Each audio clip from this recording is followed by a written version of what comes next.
Zoids back in the day on GameCube. That game was fucking amazing, dog. So like, so we're gonna listen to what Skill Up got to say, do a little bit of a reaction to some of this gameplay, and yeah. Representative of final quality, so All right, here we go. 20 minutes. Alright, Armored Core 6 Fires of Rubicon. Bandai Namco invited me to a hands-on session for this one prior to my going on vacation. It was at their office in Sydney. I got to play a PC build of the game using a controller, but I also had the option to use a keyboard and mouse. As always, this I don't know what the hell is going on here. 480p, what are we doing? There we go. This is a preview build and not representative of final quality, so keep in mind that things may change or improve at launch. Good. I got to play for around about 4 hours, experiencing the first 11 or so missions of the game and fight a number of major and minor mini-bosses. I got to capture my own footage, which is what you're seeing here, and Bandai Namco also provided me with some additional B-roll for some of the later missions that I wasn't able to reach during my session. Do note that while I captured a whole bunch of footage, I'm not allowed to show you a fair amount of what I captured, as Bandai are obviously concerned about spoilers and want to keep plenty of powder dry for that August 25th release. So, right off the top, I think it's important for me to clarify that I am not an Armored Core veteran. I've not played an Armored Core game before. I think I owned one on the PS2 back in the day, but if I ever booted it up, I can't recall doing so. It's a series that just never really spoke to me, despite being an anime fan back in the day, loving Virtua On at the arcades, and just being generally interested in the whole mech thing. Armored Core has always been a niche title, especially in the West, and for whatever reason, it just never caught my attention.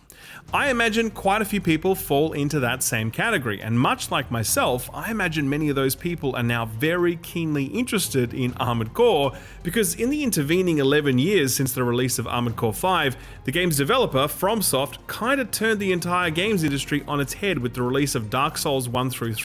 And that's exactly why I am interested. Never even heard of Armored Core before now. Was not a FromSoft fan. You know what I'm saying? Didn't play Bloodborne. Didn't play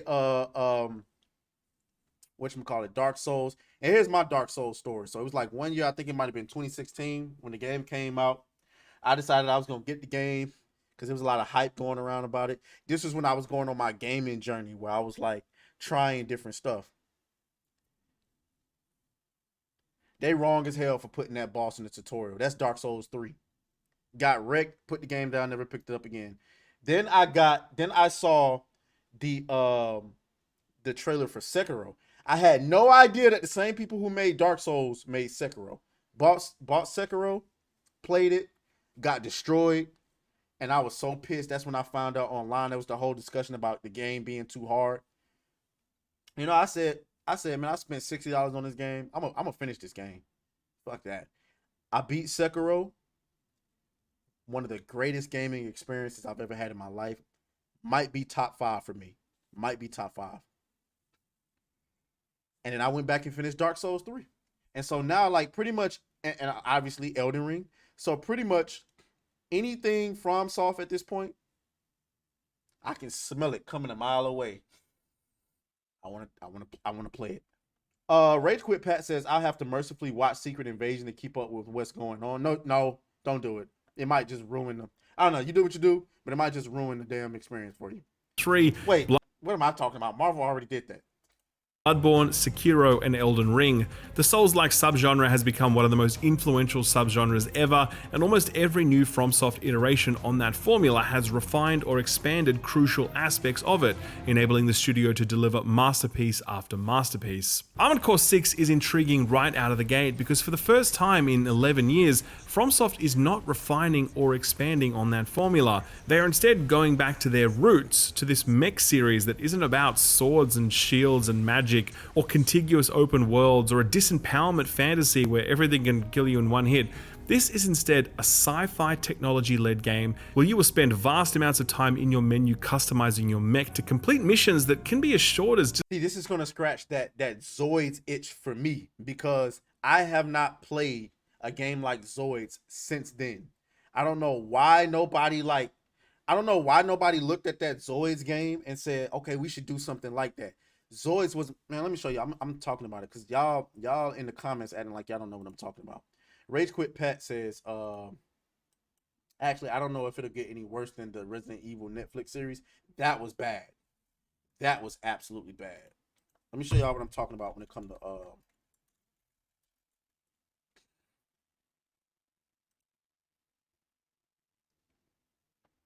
this is the game I'm talking about. I gotta get my YouTube premium back.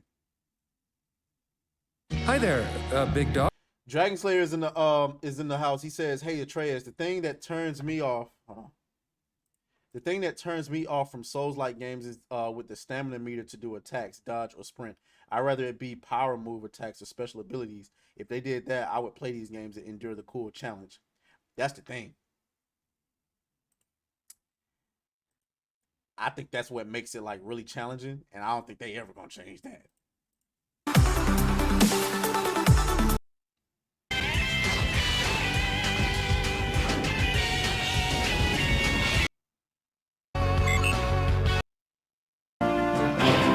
This was the game. I think this was the game. Yep, this was the game. I played the hell out of this damn game.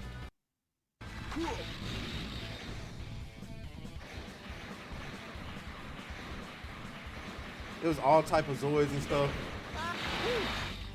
So when you talk about something like Armored Core, this scratches that itch.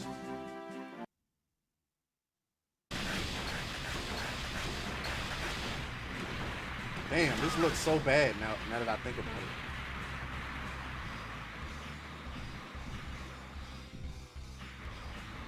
Yeesh. Imagine going back to play that. Games that look like that. I get it. What they do to stand out from the crowd, of course. Yeah. Just 1 or 2 minutes sometimes. It's a game comprised of distinct, disconnected maps, each of them stronger in their vertical possibilities than their horizontal spans. Crucially, it's a game where, at least in the opening block, FromSoft wants you to feel powerful, fast, durable, and lethal. The opening chapter of modern FromSoft games have typically been about your weak, fragile husk overcoming impossible odds. Armored Core 6 inverts this by giving you ready access to a mech that is vastly more powerful than most of the foes you'll encounter, and that only meets its match in mini-bosses and final boss encounters. After 4 hours with Armored Core, 2 things stand out to me. Number 1, this is not a Souls-like. That point may be eye-rollingly obvious to many of you, but there's been no small amount of discourse out there with people using brief gameplay clips to argue that Armored Core and Dark Souls are more alike than they are dissimilar. That's just not true, at least not. I thought like anybody who says that is an idiot. In my opinion, like there's nothing here that says Dark Souls. So I don't know, like why would you?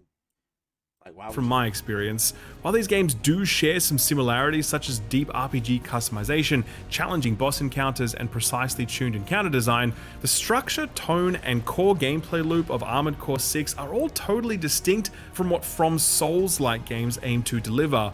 It's interesting to explore how From's decade and a half of Souls-like success has influenced the design of Armored Core 6, but that really is where the line of inquiry should end, because trying to brute force Armored Core 6 under the Souls-like category is a fool's errand. Secondly, what's also clear to me is that unlike Souls-like games, Armored Core 6 is a slow burn. You can play just a few minutes of even Dark Souls 2 and immediately be drawn in by its world, its monsters, the items you might discover, and so much more. Armored Core 6 is not like that. Some 4 hours in, much of it has felt slow, disjointed, at times frustrating, and very often uneven. Some of the early missions are so short and so underwhelming that I was left thinking, man, that mission really could have been an email. But at other times, Armored Core 6 is showing the flashes of brilliance that I expect will. That don't sound good. Is From Software trying to branch out into other genres? No, because this is what they was doing before the Souls games. So like this is, if anything, this is like he quite literally said in the beginning of the video, I'm stealing his words, he said this is them going back to their roots. Define the rest of the game. Thrilling boss encounters, enemy mechs as big as mountains needing to be brought low by my energy blade and rockets, an intriguing storyline that in typical FromSoft fashion delights in leaving much unsaid, and perhaps most impressive of all, some really excellent encounter design that fuses unique level layouts, enemy types, and objectives to deliver experiences that few games have offered this past decade. Armored Core 6 starts out very slow, to the point where I actually can't say that I like it yet. but I'm almost certain that I eventually will. There's an unseen quality to it that's just quietly humming and building, and you can feel it at all times. And coupled with From's reputation for genre-defining excellence, that's more than enough for me to be very, very excited to get my hands on the full game next month. Well, I'll tell you what. I'm interested. The question is it going to be a day one buy though? I don't know. Let's look at the games calendar for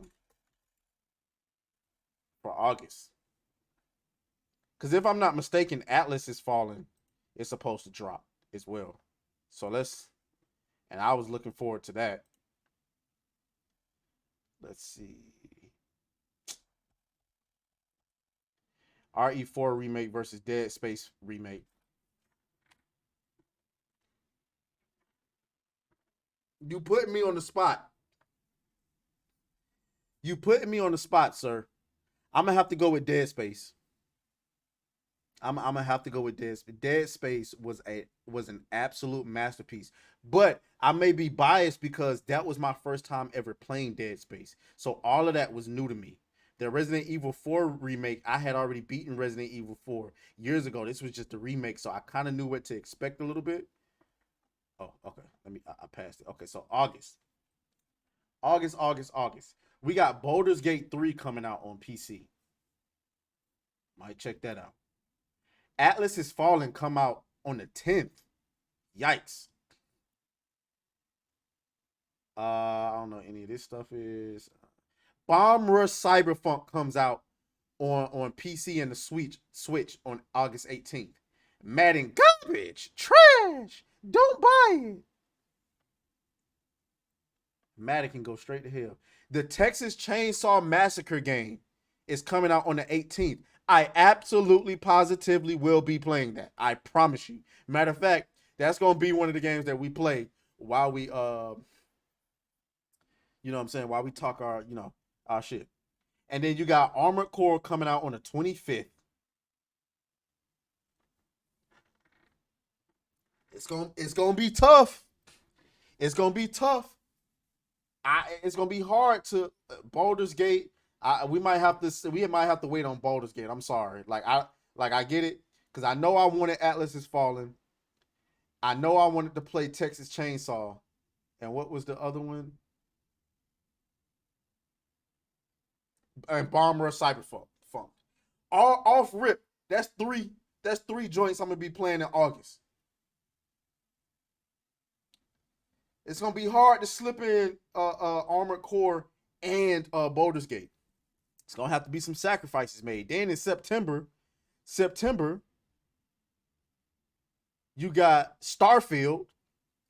You know I'm gonna be playing that. Then you got Lies of P. I have a piece of my soul waiting for that game. Then you got Mortal Kombat 1. That game has my soul. And some people gonna want me to play Payday 3. I know my little brother like Payday. I don't know why, but he like it. So, man, rest in peace to everybody's wallets. This upcoming fall. It is what it is. All right, let's get into some of this. Beat that thing down like you started attention, my baby. You had some plans with your man, just tell him to cancel, my baby. Slide to the crib like Dracula.